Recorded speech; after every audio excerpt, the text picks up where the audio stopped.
All right, folks, ladies and gentlemen, a formal welcome to Talmud Tuesdays. This is not Super Tuesday. That's something else. This is Talmud Tuesdays. And here we explore the authentic Talmud, the real deal, the realio dealio. And I want to show you the version of Talmud that I've been studying from, which I love. So it's the Steinsaltz edition. I've showed this to you in previous sessions. Take a look. This is Talmud Bavli, Babylonian Talmud.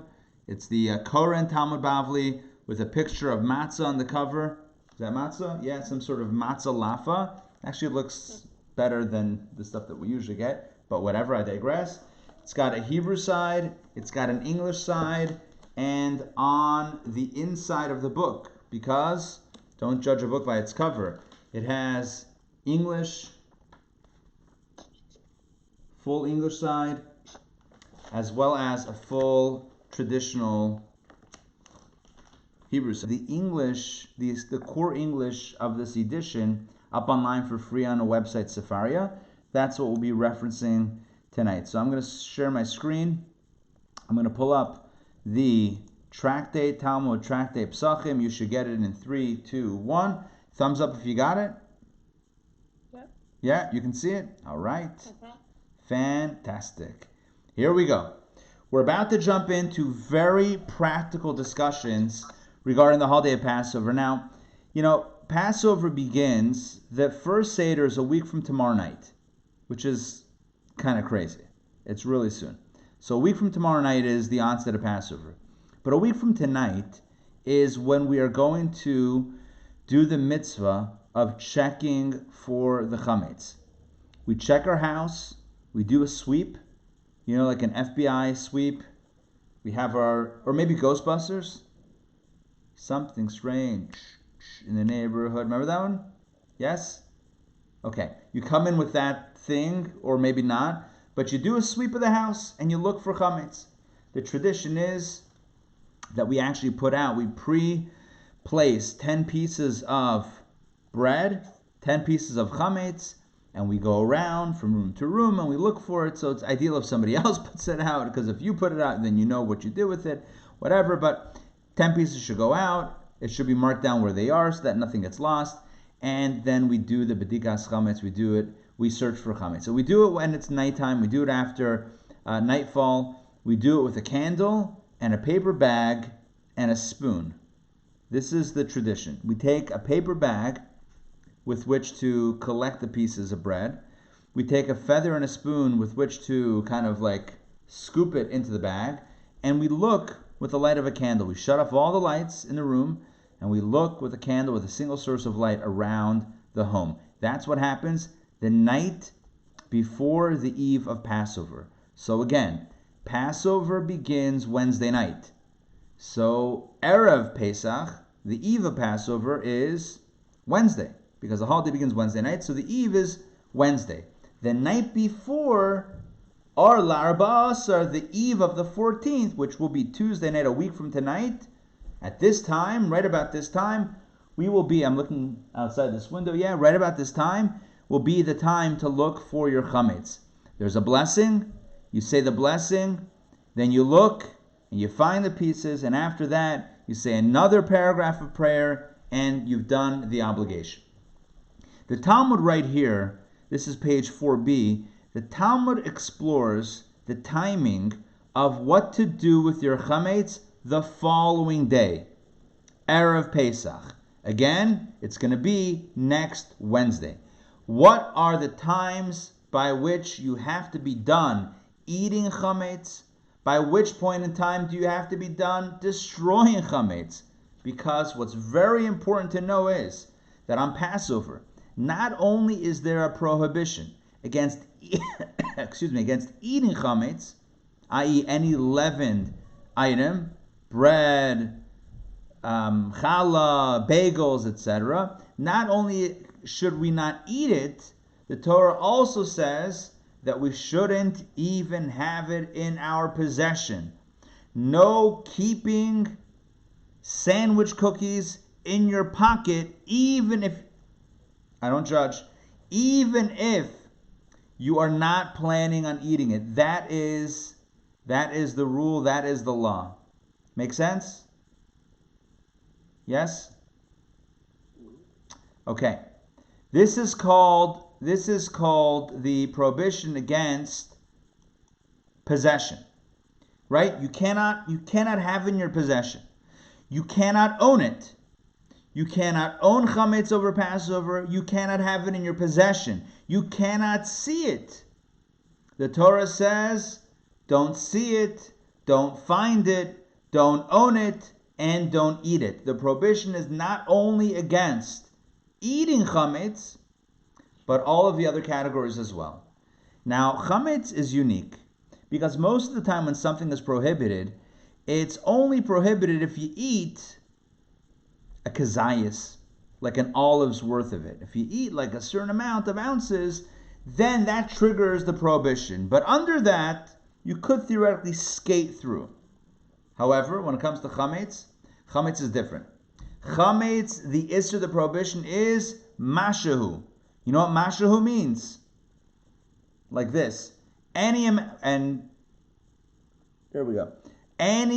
of chametz is problematic, which is where the OCD cleaning every crumb before Passover comes from.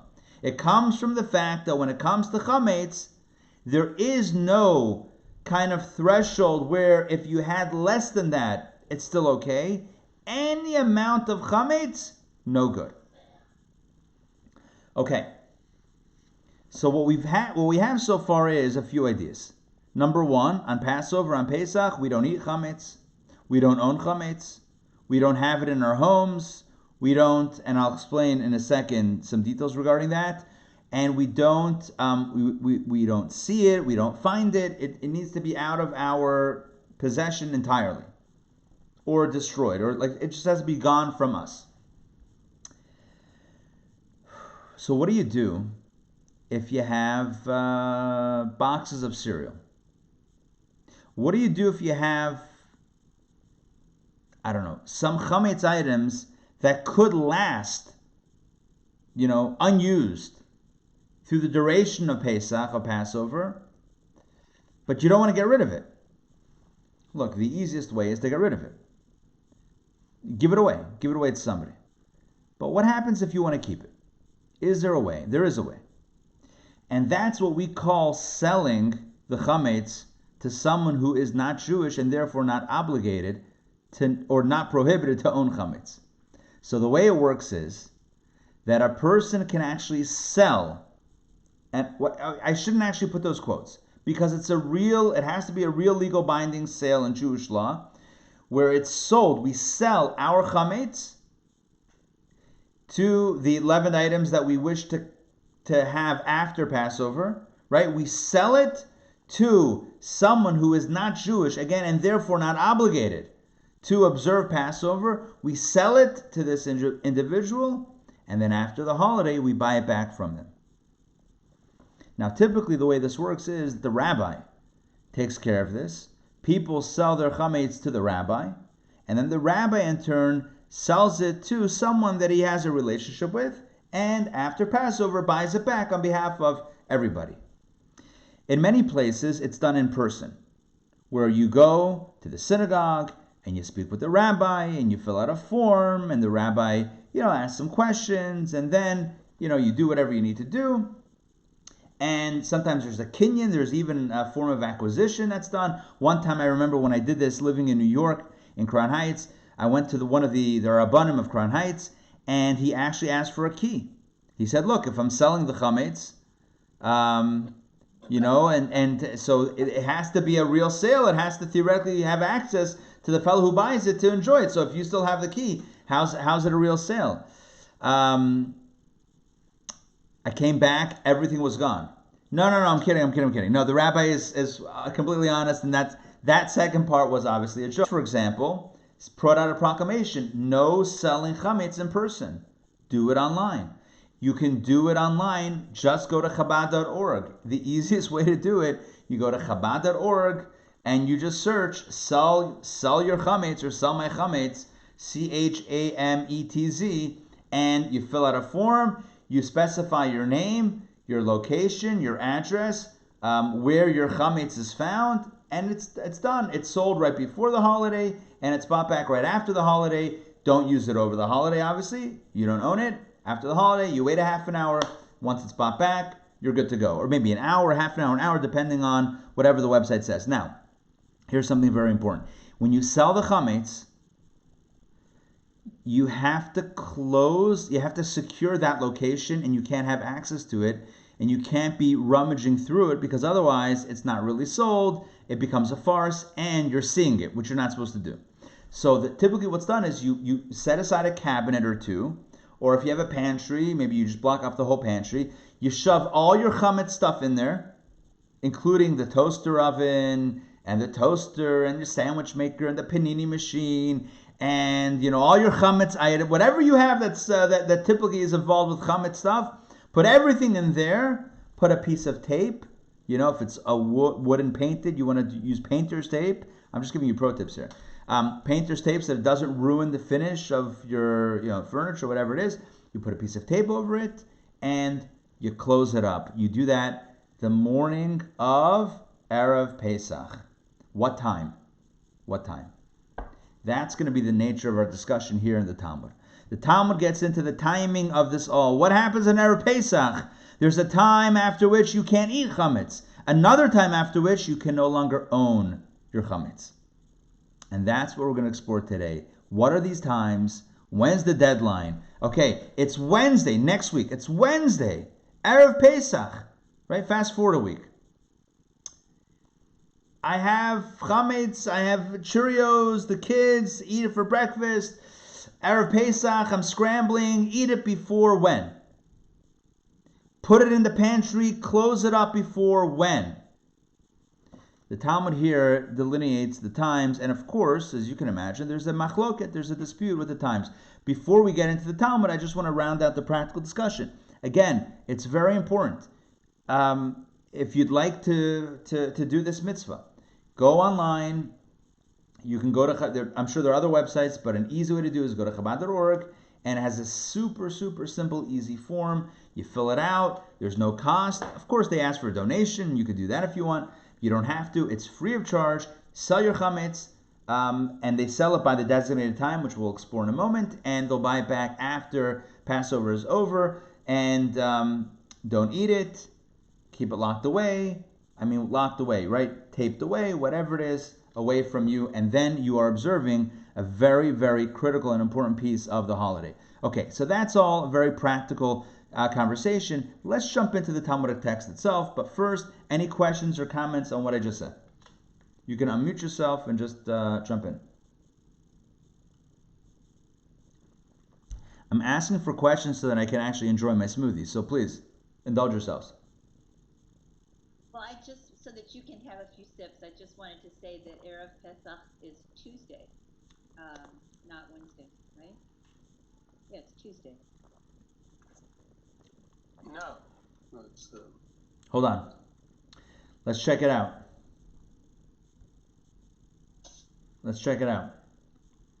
Maybe it is Wednesday. It is Wednesday, yeah. That's Wednesday, yeah. It's the first Seder, yeah. First Seder is Wednesday night, yeah. Oh, so Erev Pesach then is Wednesday. What about fasting of the firstborn when there's no siyum? So I guess I have to wait to eat until like 8. No, so you have to do it yourself. I had to go do it myself. I have to go read a tractate somewhere. No, it's easy. Just do Pirkei Avot. Just read through Pirkei Avot. Yeah, okay. By the way, you can read through it now. Just save the last Mishnah. Save the last Mishnah for the day. You read the last one. Chick-chock. You're done. Yeah, right. There's a custom. David's talking about the custom that the firstborn fast on, it would be Wednesday. So, Karen, to address your point, the Seder is Wednesday, but it's Wednesday night. Right? So the first day of Passover is Wednesday night into Thursday. So Wednesday day is Erev. So Tuesday night is when we check for the chametz. Wednesday morning is when we get rid of it and finish eating. Now, we're about to jump into the times. But again, David asked about the fast of the firstborn. The custom is that since the firstborn Jews were spared, so they fast on Erev Pesach, which would be Wednesday. But the way to get out of the fast is by finishing a tractate of Talmud or Mishnah, and so because it's a celebration, therefore we're able to eat. It doesn't work on Yom Kippur, trust me. Making a siyum doesn't work on Yom Kippur to get out of that. But for this type of fast, it works to make a siyum, which is a completion of a tractate. So David said, what should he do? Some practical advice. The practical advice I can give you is, don't worry about you don't have to do a Talmudic tractate. Do a Mishnah tractate, and you can definitely do Pirkei Avot, Ethics of Our Fathers. Easy read. You can study it in whatever language you're comfortable with, and you have a week now. Study a little bit each day, and then by next Wednesday morning, save the last little piece, knock it off. Learn it, and you're good to go. Okay, now let's jump into the Talmud. This is our main attraction. Here we go. Tanan Hassam. I'll read the English. We learned in a Mishnah there. Where's there? We're quoting another source. That Rabbi Meir says, one may eat leaven, chametz, on the 14th day, next Wednesday, during the entire first 5 hours of the day. So from sunrise, for the next 5 hours, you can still enjoy your baguettes and croissants. And he burns the leaven, the chametz, at the beginning of the 6th hour. To keep things simple, I explained last week how Jewish time works. I'm not going to do it again today because it's complicated. Not every hour is exactly 60 minutes. You go by the daylight hours, you divide that time by 12. But let's give a simple scenario. Let's say sunrise is at 6 a.m. and let's say each hour is 60 minutes. So you would have 6 to 7, you can eat your Cheerios. 7 to 8, 8 to 9, 9 to 10, 10 to 11. So from 6 to 7, to 11. So from 6 to 11, you can eat your Cheerios. And 11 o'clock, the beginning of the 6th hour, right? 11 o'clock marks the end of 5 hours and the beginning of the 6th hour. That's when you need to burn, get rid of whatever you didn't finish eating. Again, on Passover, you cannot own chametz.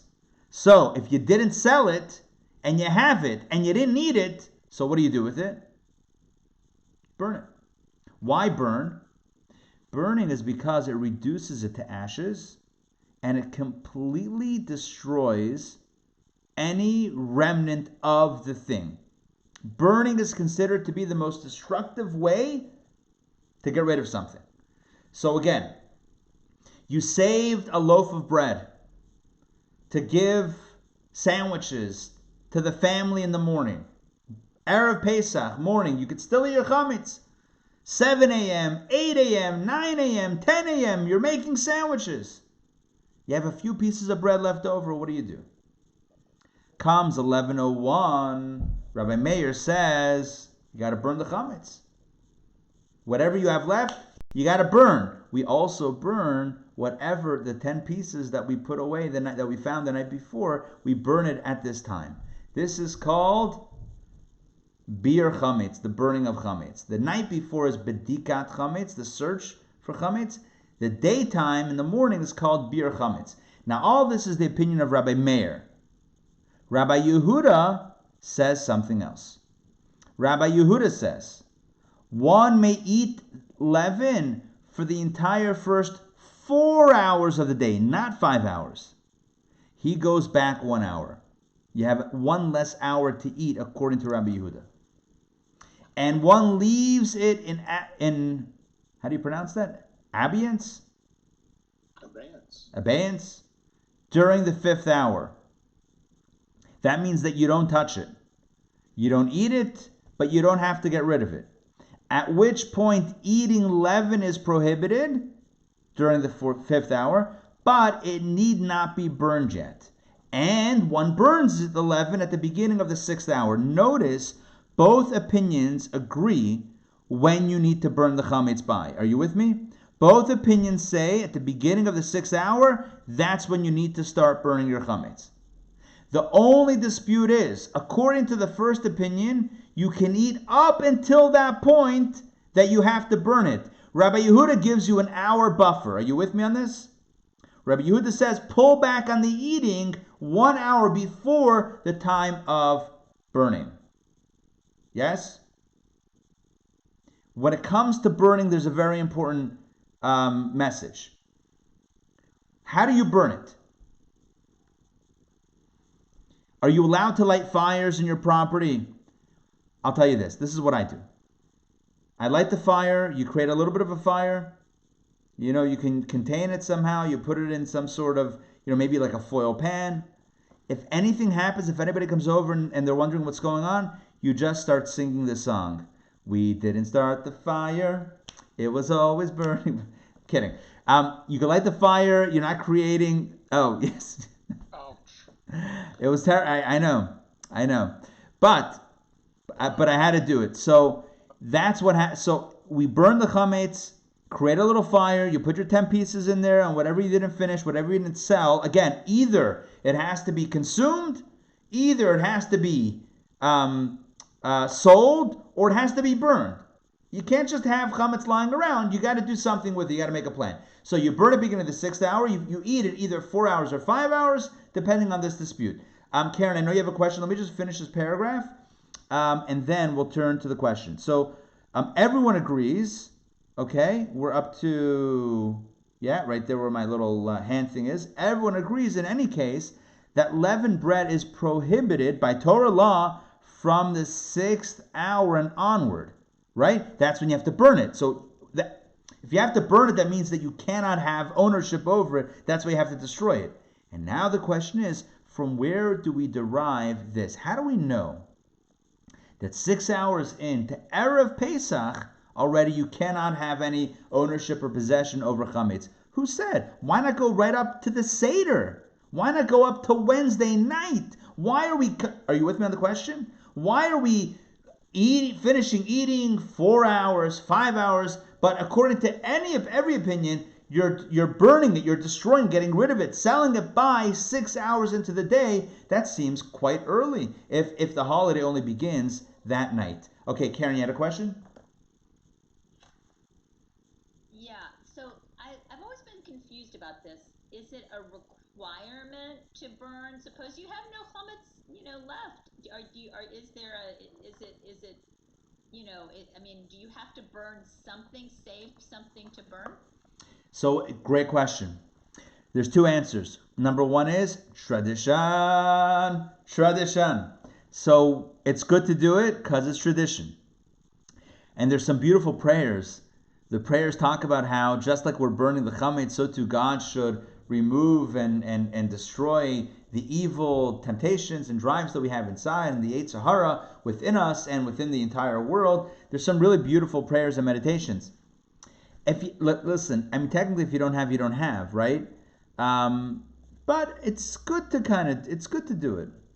It's good. We should be, look, for the night of B'dikas Chametz, for the search for Chametz, we should put out the 10 pieces. Even if you have to buy, they sell literally, I'm not joking, they sell certainly in like very, Jewish neighborhoods in New York and Israel and whatever, they sell search for Chametz kits that include the paper bag, the candle, the spoon, the wood spoon. Oh my gosh, Mark, you have it. There you go. Oh, Mark's holding up his kit. Fantastic. But listen to this. Some places they sell you the 10 pieces. Are you with me on this? They sell you the 10 pieces wrapped in such a way that when you put them down, you won't have crumbs that kind of spill out from that, because that would be super awkward to have like more things to clean after you're searching for the chametz. But yeah, you can buy anything now, with ready packaged 10 pieces of bread. It's good to do. Again, if you don't have, you don't have. So, you're done. If you don't have, you're not violating anything, right? You don't have, on the contrary, you don't have chametz. You're going to Passover clean, but it's good to do the tradition. Okay, now let's jump back into the Talmud. Here we go. The question on the table is, why do we need to get rid of the chametz at the 6th hour? Like, why so early? Erev Pesach. Abaye says, 2 verses are written. Now, there's more than 2 verses in the Torah, but what we're trying to say is that we're gonna derive this from 2 verses. And the halacha is derived by comparing them. Okay, it is written in one verse. Verse number 1. 7 days, leaven, chametz, shall not be found in your houses. By the way, remember I talked before about how the prohibition is not just about not eating chametz, but about possessing or seeing it? Here you go. The Torah says, leaven shall not be found in your houses. How does selling the chametz work? Because when we sell the chametz, we're also selling the space in which the chametz is to be found. So you're selling the chametz in the pantry and also the area of the pantry that the chametz is in, so therefore it's not your house. Are you with me on this? Okay. So, but it says 7 days leaven shall not be found in your houses, indicating that throughout these 7 days it is prohibited to maintain leaven in one's house. Okay, that's verse number 1. Verse number 2. And it is written in another verse, yet on the first day you shall remove leaven from your houses. You with me on the question here? It says don't have it for all 7 days, and then it says in another verse, remove it on the first day. If you remove it on the first day, that means that part of the first day you still had it. You with me on the problem? Indicating that one must remove the leaven on the first day after the festival has begun. How can this apparent contradiction be resolved? Do you need 7 fully chametz clean days? Or are you starting to get around to removing chametz already the first day of Passover, which indicates that part of the day you already had chametz in your house? The answer is, the Gemara responds, the latter verse comes to include, not really include, it really means the 14th day of Nisan with regard to elimination of leaven.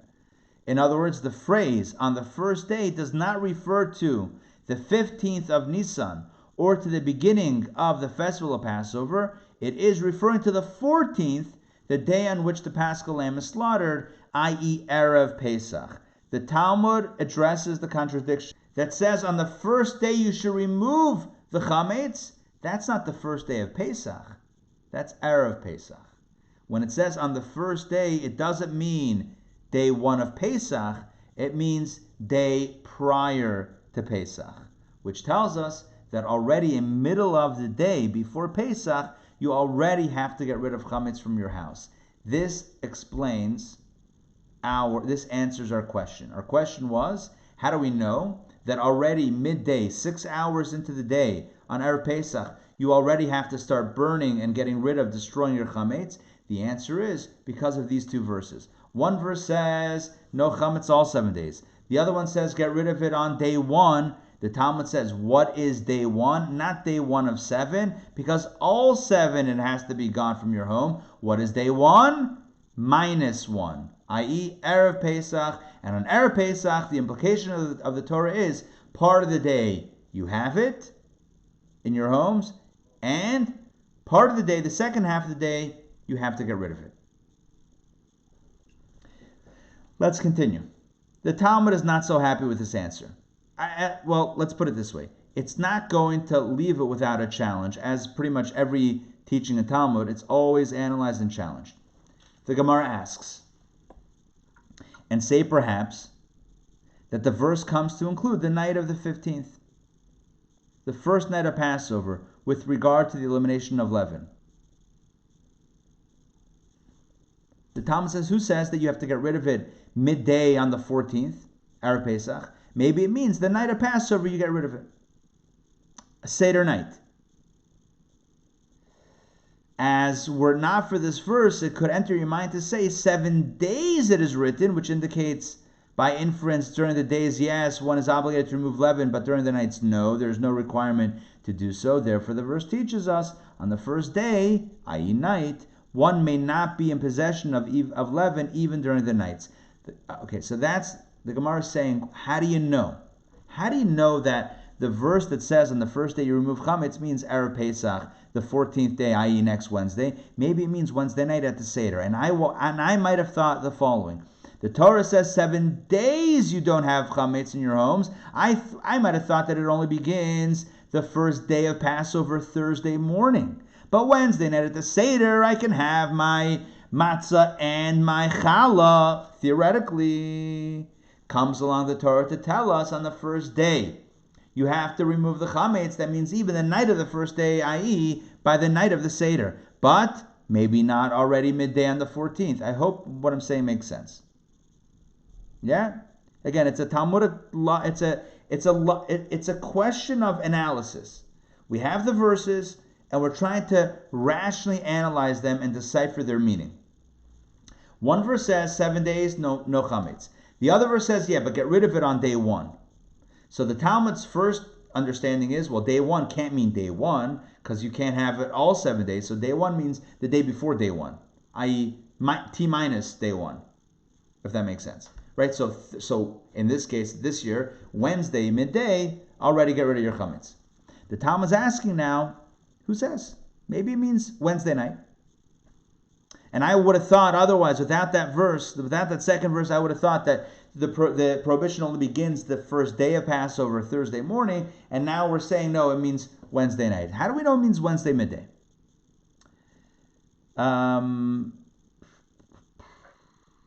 Yeah. The Gemara rejects the suggestion. That halacha, i.e. the notion that we're not supposed to have chametz the night of the Seder, I mean, it seems like a ridiculous thing to say, but again, we're establishing these ideas. That halacha was not necessary to be derived by the sages, as it can be learned from another source. So now we're up to page 5a, and let's see what those other sources are. The Talmud says, see, the time for the removal of leaven is juxtaposed to the time when the eating of leavened bread is prohibited. Again, I want to say that one more time. The Torah, in the verses of the Torah, it connects the time of getting rid of your chametz to the prohibition of eating chametz. I'm going to keep on reading. When the prohibition against eating leaven goes into effect, the obligation to remove it is in effect as well.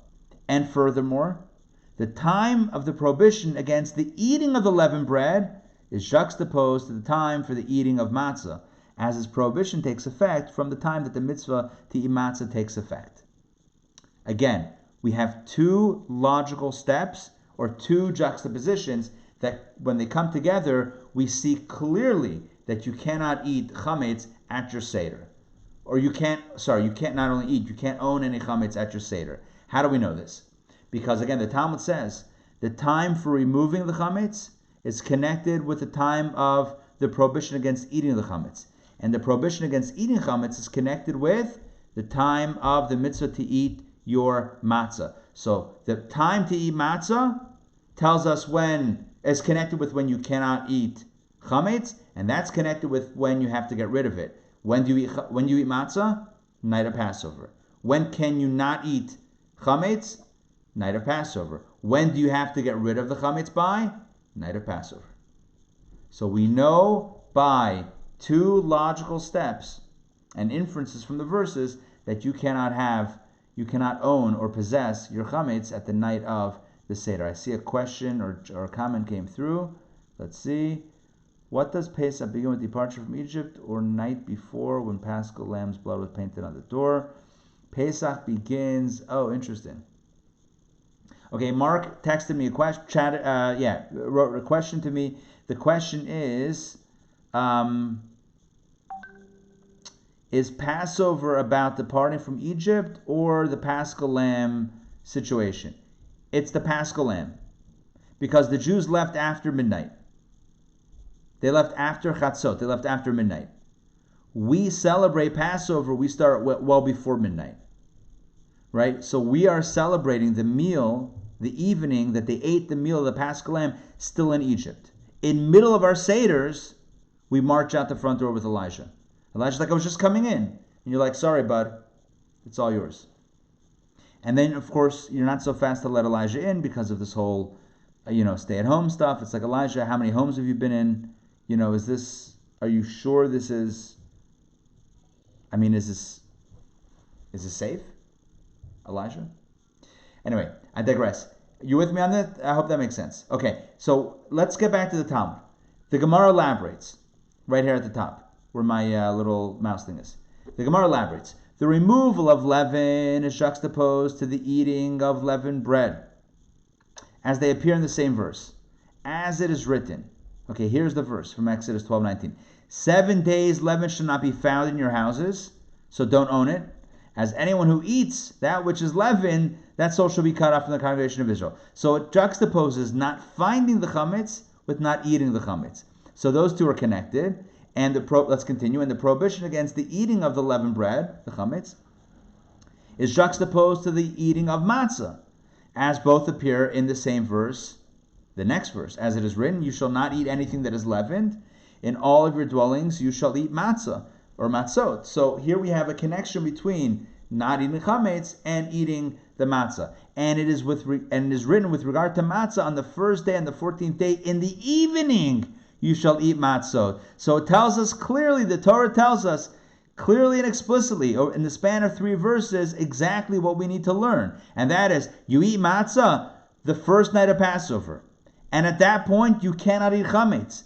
And there's a juxtaposition to tell us that you also can't own your chametz by then as well. So, based on all of this, we know clearly that you cannot own chametz by the first night of Passover. And now the Talmud says, and well, this is like the in-between, but it's the logic here that everything is hinged on. Since the halacha that leaven is prohibited on the first night of Passover is derived from this source, there is no need for an additional derivation. In other words, since we see from the verses and the juxtaposition of the verses, i.e. the proximity of the verses and which pieces are mentioned together, since we see that there is a prohibition against owning chametz the night of Passover, the first night of Passover, when the Torah tells us on the first day you should get rid of your chametz, it cannot be telling us again it means the night of Passover, because we already know that it's the night of Passover. The fact that the Torah tells us Ach bayom harishon, however, on the first day you should get rid of your chametz, that means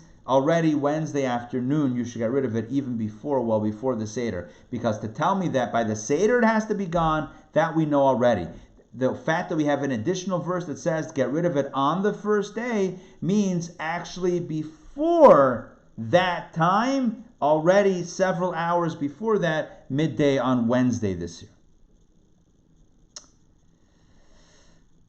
Okay, now the Talmud gets into various pieces. Hold on, let's see if we have any additional mention over here. There was no matzah then. Oh, Mark is asking a question. There was no matzah by that first meal. The answer is there was matzah. The Torah says, by the Passover lamb, al matzos umrom yochlu. They were supposed to eat the paschal. They were supposed to eat the paschal lamb together with matzah. By the way, the notion that they only had matzah because they were running out of the house and it didn't have time to rise, they had matzah because they were told to bake matzah. They also had matzah when they were running out. The Alter Rebbe, in the famous discourse about matzah, discusses 2 types of matzah. The matzah that they were commanded to eat before midnight, and the matzah that they had to eat because they were running after midnight. And he talks about 2 different levels of spiritual matzah and what it means for us. But this is not the time for that discussion. But Mark, your intuition is correct that we seem to always talk about the matzah as being an accident. The truth is, when you look at the verses, when you read them again, you realize that it was not accidental. It was very deliberate. It was very intentional. God told them, you have to eat the matzah.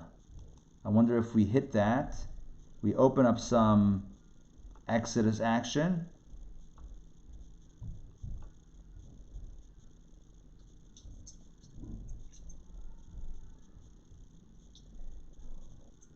Okay, can you see my whole screen, or are we blocked with people's faces? No, full screen. Can you see this thing right here? They shall eat the flesh that same night? Right. They shall eat it. You see where it says unleavened bread? Yes. That's your paschal. That's your basic paschal lamb. They were commanded to eat matzah. So why at the Seder do we say this is the bread of affliction, etc., because it didn't have a chance to rise? Why do we say that? Again, There's a mystical reason why we talk about that accidental matzah, but trust me, at their seders that night in Egypt, still in Egypt, they were eating matzah. Now, let's get back to the Talmud. I want to skip a little bit because there's a lot of back and forth. A lot of back and forth. Let's go over to, I want to get to the punchline here a little bit. Okay, check this out. Where's Rava? Hold on.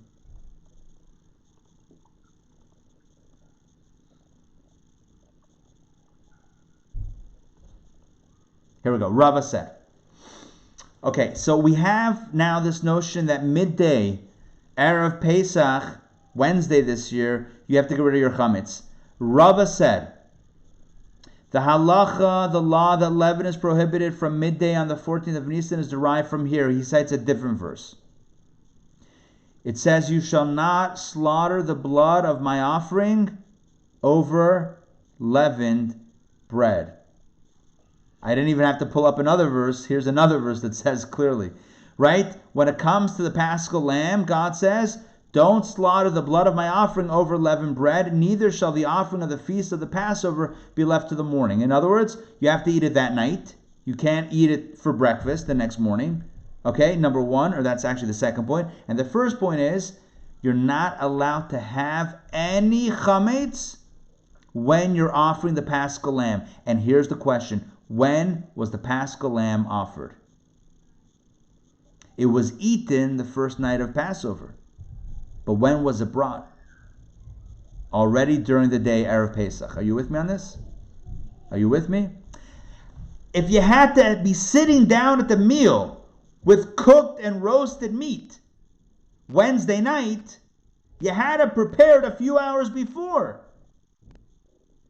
Already from the time of preparation, chametz is prohibited. You shall not slaughter the blood of my offering over leavened bread. Already by the slaughtering, you can't have chametz. Let's continue. Back inside the Talmud, this verse means that you shall not slaughter the Paschal lamb while your leavened bread is still intact. In other words, all leaven must be removed before the time the Paschal lamb may be slaughtered. When may the Paschal lamb be slaughtered, you ask? After 6 hours of the day. From 6 hours, from midday, Erev Pesach, you can bring the offering and start getting it ready for that night. You can't bring the offering in the morning of Erev Pesach, it's too early, but from 6 hours on, it's already second half of the day, you're good to go. So that's why from 6 hours of the day, because there could be an early shift, you have to make sure that you're getting rid of all your chametz. 1 second, the Talmud asks, the Talmud raises a difficulty and say that the verse means that each and every person must ensure that he has no leaven in his possession when he slaughters his own Paschal lamb, and there is no fixed time for this prohibition. If it's about not bringing your offering with the chametz, so then don't make it the 6th hour, make it whenever you bring your offering. This person is the earliest shift, the 6th hour, this one's the 7th hour, this one's the 8th hour, this one's the 9th hour, but why make a set time? The Talmud answers, the Gemara answers, the merciful one, i.e. God, states the time of the slaughter of the Paschal lamb, which begins at the end of the 6th hour. In other words, this verse is referring to a particular point in time rather than the individual act of slaughtering the Paschal lamb. When the Torah says, don't have chametz when you're slaughtering the lamb, it doesn't mean when you're slaughtering the lamb. It means when it's possible to slaughter the lamb. The Talmud says it's not about you. I mean, it's always about you. But it's not about your time that you chose to offer the lamb. It's about from when that mitzvah, from when that obligation can be done, that's when chametz is banned. Okay, here we go. Let's take a look at some other rationales. Again, all of this is, you ask someone that does this every year. Every year they check for chametz the night before Passover, and every year they finish eating in the morning, and every year they burn the chametz in the 6th hour. Every year they do the same thing, and you ask them, Rabbi Yankel, why are you burning your chametz the 6th hour? Why not the 7th hour? Why not the 8th hour? Pesach starting in a few hours. You still have some time. You pull someone off the street. Why are you burning it? Now you know the answer. I would venture to say many people don't know the answer. It's because that's what we do, but it's not random. Number one, we have two opinions so far, and both are valid. One, because the Torah says 7 days no chametz, and then it says day one, get rid of your chametz. That can't be day one. That has to be minus day one, in the middle of the day. That's one point. Point number two, the Torah says, don't bring your Paschal lamb, don't slaughter it with chametz in your possession. Not your possession, in anyone's possession. Whenever you can bring it, there can't be chametz. The ban happens at 6 hours. Now you know. Now we have some more rationales for it. The Gemara adds that some of the aforementioned opinions were also taught in a Braita. Here we go. Let's continue. Yet on the first day, you shall remove leaven from your houses. This prohibition is in effect from the eve of the festival. Or perhaps it's not the case, but it applies only to the festival itself. The verse states, you shall not slaughter the blood of my offering over leavened bread, meaning that you shall not slaughter the Paschal lamb while your leavened bread is still intact. This is the statement of Rabbi Shmuel, and that teaches us that it doesn't mean day one of Passover, but it means the erev, the eve of Passover, i.e. this year, Wednesday afternoon. It has to be gone because, like we just mentioned before, Rava says, you cannot offer it, the Paschal lamb, with your bread still intact and unburned. Rabbi Akiva says, let's take a look at Rabbi Akiva. Rabbi Akiva says there's no need for this proof. As it says, yet on the first day you shall remove leaven from your houses, and it is written, on the first day there shall be to you a sacred convocation, on the seventh day a sacred convocation. You shall perform no manner of work on them. And we found that kindling a fire is a primary category of prohibited labor. Since the fire in which the leaven is burned is not for the preparation of food, kindling it is not performed for the purpose of the festival. Therefore, it is prohibited to burn the leaven on the festival itself. Consequently, one must burn the leaven on the day before the festival. Rabbi Akiva says it's a logical thing. When are you burning your chametz? On the first day of the holiday? How are you lighting a fire? What's going on here? How are you burning your chametz on Passover day? Right? Let's say, for argument's sake, that you're allowed to have chametz in your possession Wednesday night at the Seder. You're not eating it. Okay, let's say you're not eating it, but you can have it in your possession. You have your matzah and you have a box of Cheerios, next to you. No problem. You're not going to eat it. It's just, it's a prop. Hey, Cheerios, little glasses. Who knows? You have it as a prop. But the next day you have to get rid of it. How are you getting rid of it? What are you doing with the Cheerios? You have to burn it. That's the halachic way of getting rid of something, to ensure that it's completely incinerated. How are you burning it on Passover? You can't light a fire and burn something. You can cook on a holiday. You can cook, not Shabbat, but you can cook on a holiday. But you can't burn chametz. So when the Torah says get rid of it on the first day, it obviously does not mean the first day of the holiday. It can't. You couldn't do it. It obviously means the day before the holiday. Okay. Rabbi Yossi says there's no need for that proof either. All of these rabbis are saying it's so obvious that you have to get rid of it midday Erev Pesach. It's so obvious, and each one cites their own rationale and their own proof. And Rabbi Yossi says there's no need for that proof either, as it says, yet on the first day you shall remove leaven from your houses. This prohibition applies from the eve of the festival. Or perhaps it's not the case, but it applies only to the festival itself. The verse states, yet. It says, yet on the first day you shall remove leaven. Yet, which comes to divide the day into two parts. When you say the word it means however is always like an interruption. It's like you have something and you're like, oh, but wait, however, and you make a left turn. So when the Torah says, however, you have to get rid of the chametz on day one, it means, however, in middle of the day. So, which comes to divide the day into two parts. The first half when leaven is permitted, and the second half when it is prohibited. And if this verse is referring to the first day of the festival itself, is leaven permitted in the actual festival? As explained above, the removal of leaven is juxtaposed to the eating of the leavened bread, and the eating of leavened bread is juxtaposed to the eating of the matzah, and therefore it's prohibited. Bottom line is, we're not going to keep on going through this because it's kind of all the similar things and similar verses, similar ideas. The point is we have multiple, 3 or 4 different rationales, not even rationales, but proof texts from the Torah, as understood by the various sages, as to how we derive this notion that chametz must be destroyed by midday, by the 6th hour, on Erev Pesach. Again, this year, by Wednesday midday, It's got to be gone. We have to burn it. And this last one was ach. It says ach. However, you have to get rid of it, which means part of the day you can have it, part of the day you have to get rid of it, and that can't be day one of Passover because that means part of the day you're going to have chametz, part of the day you're not going to have chametz. Doesn't make sense. So it must be the day before. Okay, we're going to keep on moving here. I want to share with you a few more ideas, and then we're going to close it out.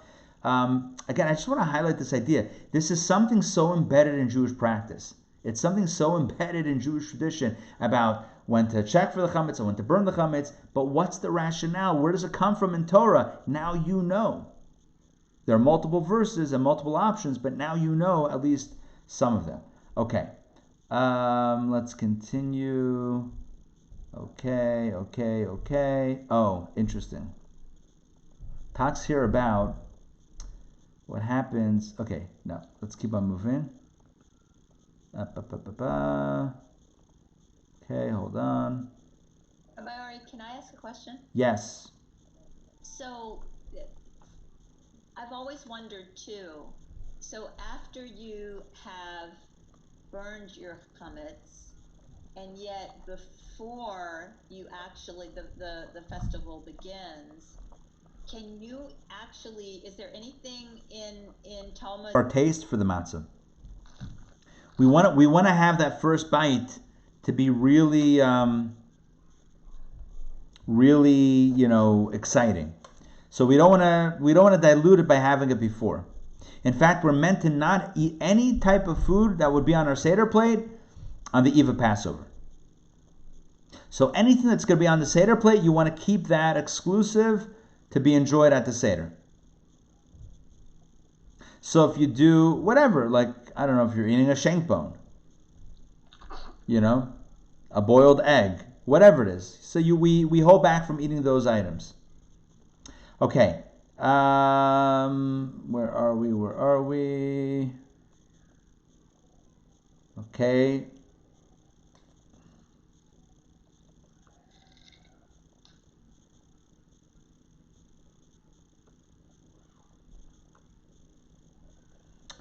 Okay. Here we go. We're going to do a quick piece. Very important, very pragmatic. It's with regard to travel. Now this year it's not so practical because, we're all sheltering in place. But it's an interesting situation. Rabbi Yehuda said, the Rav said, with regard to one who sets sail, with regard to one who sets sail, or one who departs in a caravan, traveling to a distant place, if he did so before it was 30 days prior to Passover, he does not need to remove the leaven from his possession. If you leave on an extended vacation 45 days before Passover begins, you do not need to clean your house for Passover and do bedikat chametz and do the search. Why? It's too far. It's too far out. However, if he departs within 30 days of the festival, he must remove the leaven. We're talking about a case, seemingly, where you're not coming back for Passover, but the point is, do you have to clean your house for Pesach? If it's within 30 days, yes. If it's beyond 30 days, i.e. 45 days, or whatever, 31 days plus, then you do not need to check your home and clean it up for Pesach, for Passover. Abaye said, no, that which you said, he's telling him what he said. I love that. So Jewish. That which you said, that within the 30 days, one must remove the leaven, we only said this in a case where his intention is to return home adjacent to Passover. However, where it's not his intention to return before Passover, he need not remove the leaven. Abaye says he tweaks it.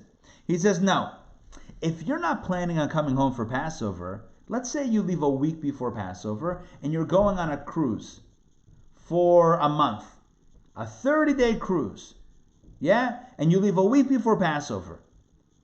Abaye says, why are you checking and cleaning your home for Pesach? You're not home anyway. Lock the door, sell it to the non-Jew.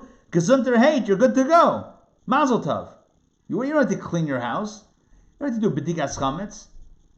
It's only if you plan on returning home close to Erev Pesach that it's good practice to make sure you're cleaning it before, because when you get back, you're schlepping the suitcases, whatever it is.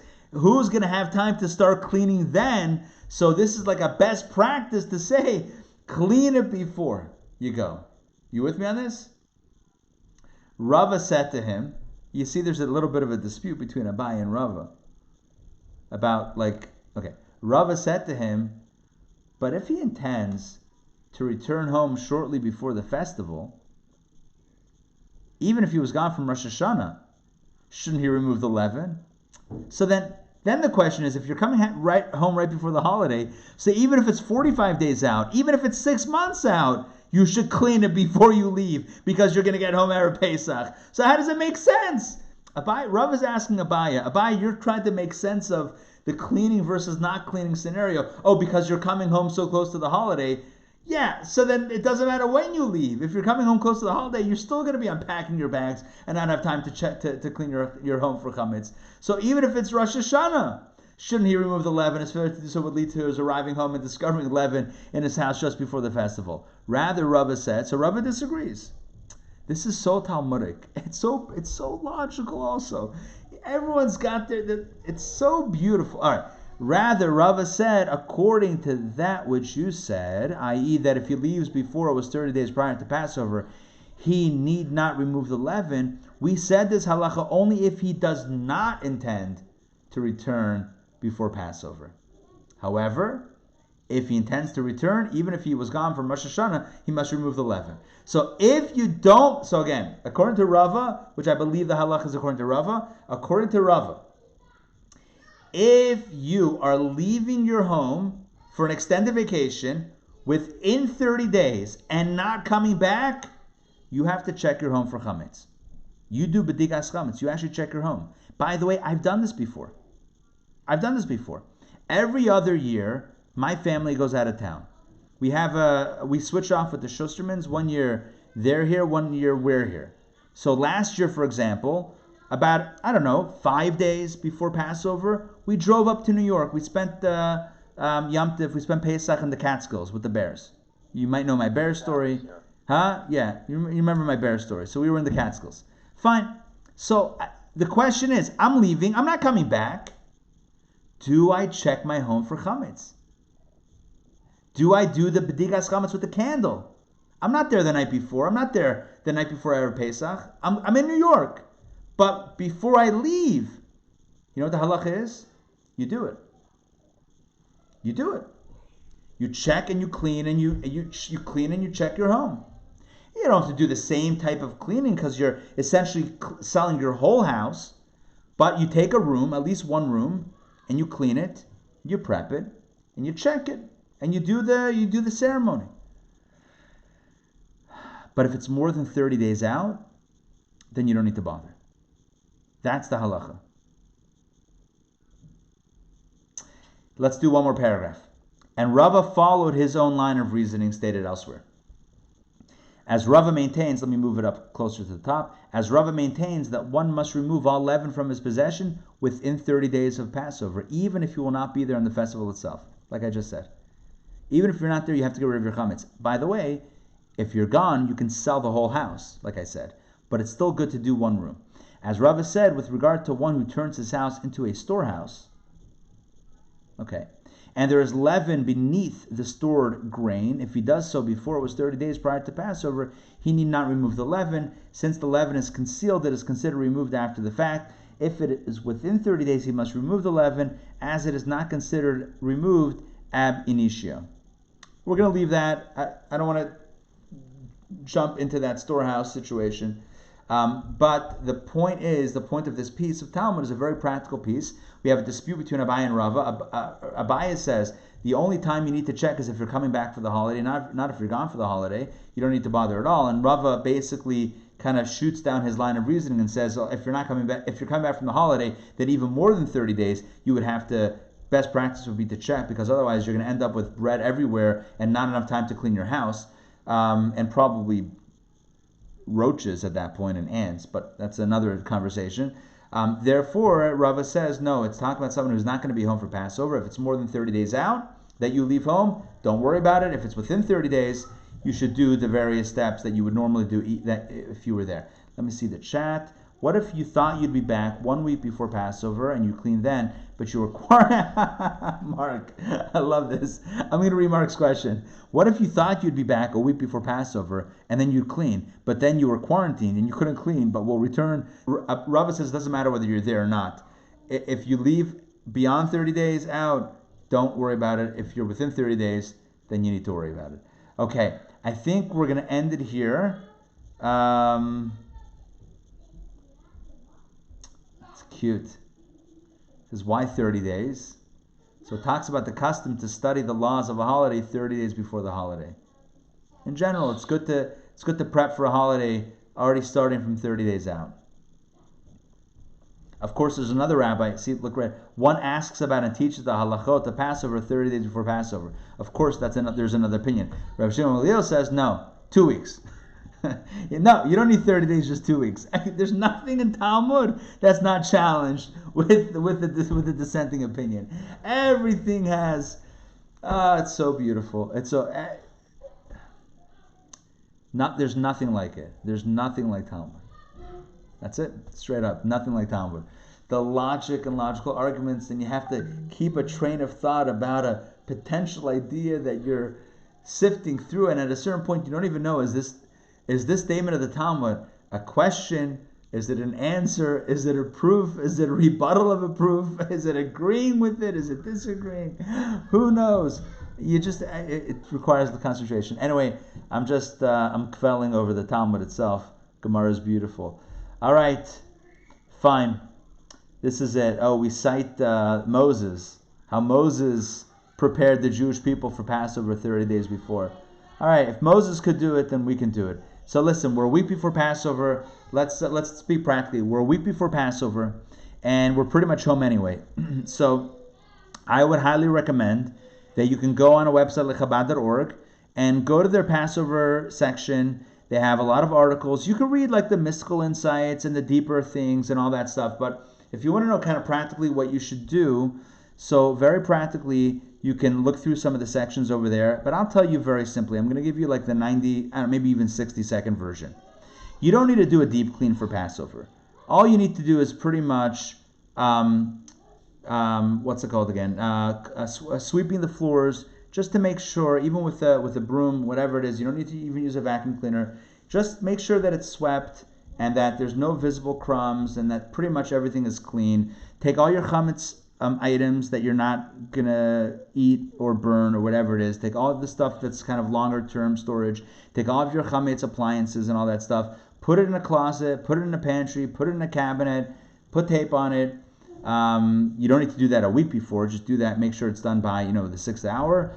Sell your chametz online, Chabad.org, on that easy form. Check for chametz. Put out 10 pieces the night before, Tuesday night.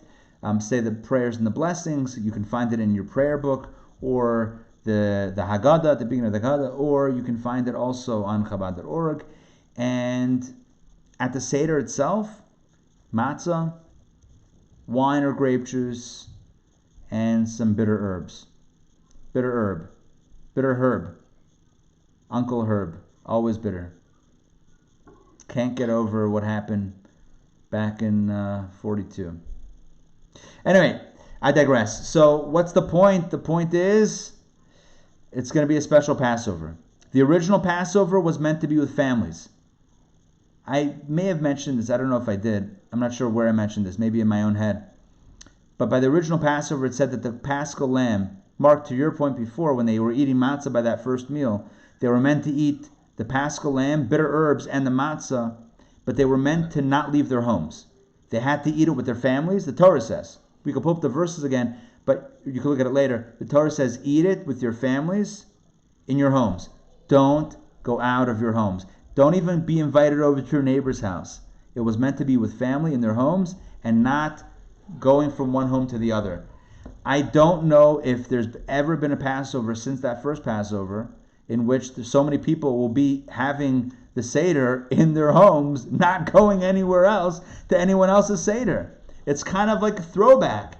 No one's asking for it, and we're not, we wish that health was, that this wasn't out there coronavirus. We wish that everyone's health is good and there's no danger and the danger end. I still find it fascinating that the way we're going to observe Passover this year, with the star and with the seders being done in homes with families or with individuals, and not really too much guests and moving around from one home to the other, I find that kind of interesting how that dovetails with the way it was done originally. And we know how that story ended. It ended with the plague ending and redemption. So may it be in this year as well that we should go even before Passover. We should have the end to all of the challenges that we face, both internally and externally, both locally and globally. And we should have Mashiach. We should have the ultimate redemption and have the temple and eat the real Paschal lamb with the real matzah and the real maror, like old school. And let us say, Amen. Amen. I want to mention a few other things.